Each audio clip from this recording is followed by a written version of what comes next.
თბილისის მერიის დაქვემდებარებაში არსებული კიდევ ერთი ფონდი, გუდაურის განვითარების ფონდის რეორგანიზაციის შედეგად დაარსებულმა ფონდმა უკვე დაიწყო პროექტებზე მუშაობა. ტექნოლოგიური განვითარების ფონდში განმარტავენ, რომ ორგანიზაციის ძირითადი საქმიანობა დედაქალაქის საბაგირო გზების განვითარება იქნება. ამ ეტაპზე კი ვარდების მოედნისა და მთაწმინდის პარკის დამაკავშირებელი საბაგირო გზის მშენებლობის პროექტზე მიმდინარეობს მუშაობა.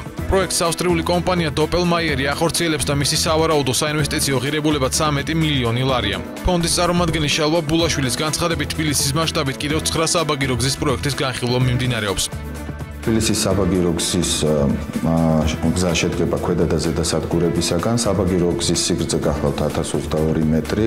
გათვალისწინებულია 5 საყრდენი პოძის მშენებლობა აღნიშნულ მანძილზე.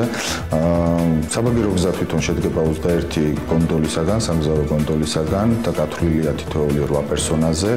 სიჩქარე წარმოადგენს გონდოლების 5 მეტრ წამს, ხოლო ინტერვალი გზავრობის ხანგრძლივობა გახლავთ 4,5 წუთი. ვარდების მოედნისა და მთაწმინდის პარკის დამაკავშირებელი საბაგირო გზის მშენებლობა შემოდგომაზე დაიწყება და მისი დასრულება 2014 წლის ზაფხულში გეგმება.